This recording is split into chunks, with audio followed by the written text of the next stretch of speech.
আরজিকর কাণ্ড নিয়ে এই মুহূর্তে সবথেকে বড় খবর সামনে আসছে। এবার পিটিআইকে দেওয়া সাক্ষাৎকারে চাঞ্চল্যকর দাবি করল কেন্দ্রীয় তদন্তকারী সংস্থা সিবিআই। মোবাইলের সূত্র ধরে ৬ জন ডাক্তারকে নতুন করে সন্দেহভাজনের তালিকায় যুক্ত করা হয়েছে। কি হয়েছে চলুন বিস্তারিত জেনে নেওয়া যাক। নিহত চিকিৎসক সেই রাতে কর্তব্যরত এবং সংশ্লিষ্ট বিভাগে উপস্থিতদের মোবাইল ফোন আরজিকর হাসপাতালে খুন ও ধর্ষণের ঘটনায় সিবিআইয়ের তদন্তকারীদের কাছে অন্যতম হাতিয়ার এগুলি।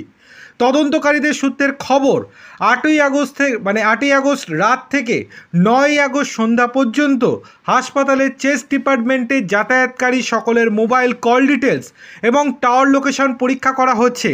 বিশেষ প্রযুক্তির মাধ্যমে ওই রাতে কর্তব্যরত জুনিয়র এবং সিনিয়র চিকিৎসক, নিরাপত্তা কর্মী এবং নার্সদের অবস্থান মোবাইল থেকে নিশ্চিতভাবে জানার চেষ্টা চলছে।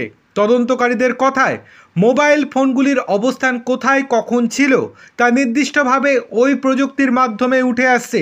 তদন্তকারীদের দাবি, টাওয়ার লোকেশন যাচাইয়ের মাধ্যমে নিহত চিকিৎসকের গতিবিধি, তার সহপাঠী এবং সহকর্মীদের অবস্থান এবং অভিযুক্ত সঞ্জয় রায়ের অবস্থানের চিত্র ধীরে ধীরে স্পষ্ট হচ্ছে। তদন্তকারীদের সূত্রের দাবি, এখনও পর্যন্ত 125টির বেশি মোবাইল নাম্বারের টাওয়ার লোকেশনে সূত্র পর্যবেক্ষণ করেছেন তদন্তকারী দলের 4 জন ফরেনসিক বিশেষজ্ঞ।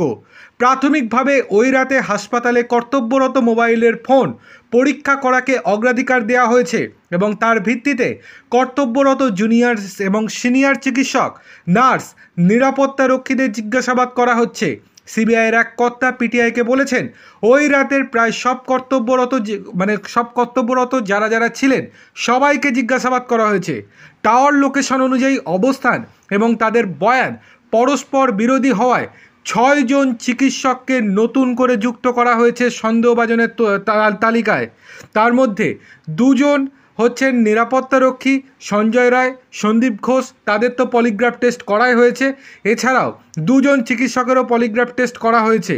এখনও বাকি 4 জন চিকিৎসকের পলিগ্রাফ টেস্ট করানোর, যাদেরকে অতি শীঘ্রই পলিগ্রাফ টেস্ট করানো হবে বলে কেন্দ্রীয় তদন্তকারী সংস্থার আধিকারিক বলছেন। দেখার বিষয়, এই 6 জনকে পলিগ্রাফ টেস্ট করানোর পর তাদের মুখ থেকে সত্যি ঘটনা বেরিয়ে আসে কিনা।